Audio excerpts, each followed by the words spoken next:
Cheque bounce के मामले में पुलिस कार्य प्रणाली की लापरवाही पर बड़ा सवाल। किसान यूनियन ने डीजीपी उत्तराखंड को भेजा पत्र, पुलिस कार्यशैली में सुधार लाने की उठाई मांग। किसान मजदूर संगठन सोसाइटी रजिस्टर्ड ने जनहित से जुड़े मुद्दे को लेकर एक पत्र उत्तराखंड के डीजीपी को भेजा। संगठन के राष्ट्रीय अध्यक्ष महक सिंह सैनी एडवोकेट ने पत्र का हवाला देते हुए डीजीपी उत्तराखंड से मांग उठाई कि चेक बाउंस के मामले में पुलिस की लापरवाह कार्यशैली के कारण सालों साल तक ऐसे मामले लंबित चले आ रहे हैं। ऐसे में जिन लोगों के चेक के प्रकरण विचाराधीन है वे पहले ही चेक देकर पीड़ित हैं, तो वहीं पुलिस कार्यशैली के चलते उन्हें लंबा इंतजार करना पड़ता है, जो न्याय संगत नहीं है। राष्ट्रीय अध्यक्ष महक सिंह सैनी ने कहा कि वे प्रदेश के समस्त जनपदों के एसएसपी को निर्देशित करें कि वे अपने थानाध्यक्ष निरीक्षक को आदेशित करें कि चेक बाउंस के मामले में शिथिलता बर्दाश्त नहीं की जाएगी और तत्काल प्रभाव से कार्रवाई की जाए। वहीं आमिर एडवोकेट ने कहा कि यह जनहित से जुड़ा एक गंभीर मुद्दा है, जिसमें डीजीपी उत्तराखंड अपना दखल देकर पीड़ितों को न्याय दिला सकते हैं। ये जो चिट्ठी हमने भेजी है, मैं आपके माध्यम से ये दिखाना चाहता हूँ कि हमने इसलिए भेजी है कि आज देखने में ये आया है कि जो चेक बाउंस के मामले हैं उसमें परिवाद दाखिल होता है, परिवाद पे न्यायालय सुनवाई करता है और अभियुक्त को समन भेजता है। जब समन न्यायालय से भेजा जाता है तो उसमें तारीख भी नियत होती है, लेकिन जैसे वो समन पुलिस के माध्यम से उसको अभियुक्त को तामील के लिए जाता है तो पुलिस उस अभियुक्त को तामील कराने में लापरवाही बरतती है, इग्नोर करती है न्यायालय की आदेशिकाओं को। समय से ना तो उसकी आख्या भेजी जाती कि वो अभियुक्त वहाँ घर पे मिला नहीं मिला, फरार है नहीं है,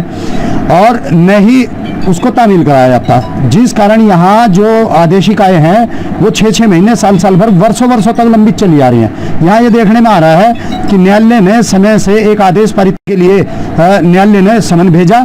पुलिस ने उसको तामील नहीं कराया। जब तक वो समन तामील नहीं होता अभियुक्त के खिलाफ वारंट नहीं जारी होता। कहीं कहीं ये देखने में आया है कि अगर न्यायालय ने अभियुक्त के विरुद्ध वारंट जारी कर दिया तो फिर पुलिस जो है वारंट की तामील कराने में भी रुचि नहीं ले रही है, जिस कारण ये हो रहा है कि जिन लोगों को चेक मिलता है और बाउंस होने के कारण भुगतान नहीं मिलता है तो उनका पेमेंट लंबे समय तक अटका हुआ है। जबकि एनआई एक्ट जो पारित हुआ है उसका मुख्य उद्देश्य ये था कि जिनको चेक के माध्यम से लेन देन किया जाएगा और यदि उनका समय से पेमेंट नहीं मिलता है तो जिसको चेक दिया गया है उद्देश्य यह है कि उसको समय से पेमेंट मिल जाए, त्वरित उसका भुगतान हो जाए। लेकिन जैसे बाउंस होता है चेक और पीड़ित न्यायालय में आता है तो न्यायालय पीड़ित के पक्ष में आदेश करता है, परंतु पुलिस की लापरवाही के कारण और पुलिस के द्वारा आदेशिकाएं तामील न कराने के कारण लंबे समय तक अभियुक्त को इसका अनुचित लाभ मिलता रहता है। जो पत्र हमने भेजा है इसमें हमने ये मांग की है, किसान मजदूर संगठन सोसाइटी के राष्ट्रीय अध्यक्ष होने के नाते मैंने इसमें ये मांग की है अपने संगठन की ओर से कि आप ऐसी आदेशिकाओं की तामील पर्याप्त समय के अंतर्गत कराएं। जितना समय न्यायालय देता है उतने समय के अंतर्गत उसकी तामील होनी चाहिए, उसकी तामील में कोई लापरवाही नहीं बरतनी चाहिए। और हमने माननीय डीजीपी साहब से यह आग्रह किया है और ये मांग की है कि आप थ्रू एसएसपी सभी जिलों के एसएसपी के माध्यम से ये निर्देश जारी करें, आदेश जारी करें कि जैसे एनआई एक्ट के मुकदमों में समन वारंट न्यायालय द्वारा भेजे जाते हैं तो उनकी समय के अंतर्गत और यथाशीघ्र उसकी तत्काल जो है उसकी तामील हो। और यदि ये आदेश निकलता है तो उसका लाभ ये होगा कि जिनको चेक के माध्यम से जो लेन देन करते हैं, जिनको चेक दिया जाता है तो उनको चेक से जल्दी रिकवरी होगी, मामलों में न्यायालय जो मामले हैं न्यायालय में उनका जल्दी निस्तारण होगा और लंबे समय तक मुकदमेबाजी नहीं होगी और जिनको पेमेंट मिलना है उनको जल्दी मिल जाएगा और ये जो लेन देन का मामला लंबित रहता है ये जल्दी निपट जाएंगे। चेक बाउंस की एक आम समस्या हो गई है और मुकदमे बहुत ज़्यादा संख्या में लंबित हैं। अब समय से इन आदेशिकाओं की तामील ना होना जो है ये एक जन समस्या का रूप ले रहा है और जनहित में ही हमने ये मांग उठाई है। हम ये चाहते हैं कि पीड़ित को त्वरित न्याय मिले और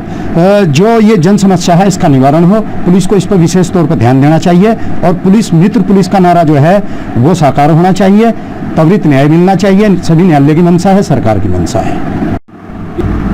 देखो भाई साहब, हमने किसान मजदूर संगठन सोसाइटी के माध्यम से डीजीपी उत्तराखंड के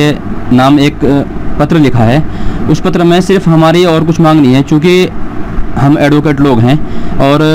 इस संगठन से जुड़े हुए हैं और हम प्राय देखने में आया है कि जो चेक से संबंधित मुकदमे हैं वो धारा 138 एनआई एक्ट के तहत चलते हैं और इसमें मोस्टली कोर्ट तो अपना काम पूरा कर रही है, क्योंकि कोर्ट को तो आदेशिका जारी करना, लेकिन कोर्ट की जो आदेशिकाएँ जारी होती हैं वो समय से अगर तामील हो जाएँ तामील होती है पुलिस के माध्यम से। अगर वो तामील पुलिस के माध्यम से समय से हो जाए तो ये जो चेक के मामले हैं, ये समरी ट्रायल आता है। समरी ट्रायल उस चीज़ को बोलते हैं जो जल्दी ख़त्म हो जाए, यानी 6 महीने के अंदर ख़त्म हो जाए। चूँकि ये तामील, NBW, BW सही तरीके से पुलिस की मतलब व्यवस्था कह लो या कोई अन्य कारण कह लो, तो जो समय से तामील नहीं हो, लापरवाही कह लो, तामील नहीं हो पाती, तो उस वजह से बड़ी प्रॉब्लम क्रिएट होती है परिवादियों के सामने, और वो दो तरफ मर जाते हैं। एक तो उनका पैसा फंस गया और ऊपर से वो यहाँ कोर्ट के चक्कर काटते रहते हैं। और 50% मुकदमे इस टाइप के हो जाते हैं कि जब तामील ही नहीं हो पाती तो परिवादी मुकदमा छोड़ के भाग जाता है बेचारा, क्या करता। तो पीड़ित को न्याय इसलिए नहीं मिल पा रहा है क्योंकि पुलिस अगर अपना काम त्वरित तरीके से करे तो पीड़ित को न्याय मिलेगा। और चूँकि हमारे जो DGP साहब में बड़े चर्चित व्यक्ति हैं पूरे उत्तराखंड के, बल्कि भारत में नाम है आपका, तो आपसे इतनी हम्बल रिक्वेस्ट है कि इस मामलों में पुलिस को निर्देशित करें कि तेजी लाने का काम करें।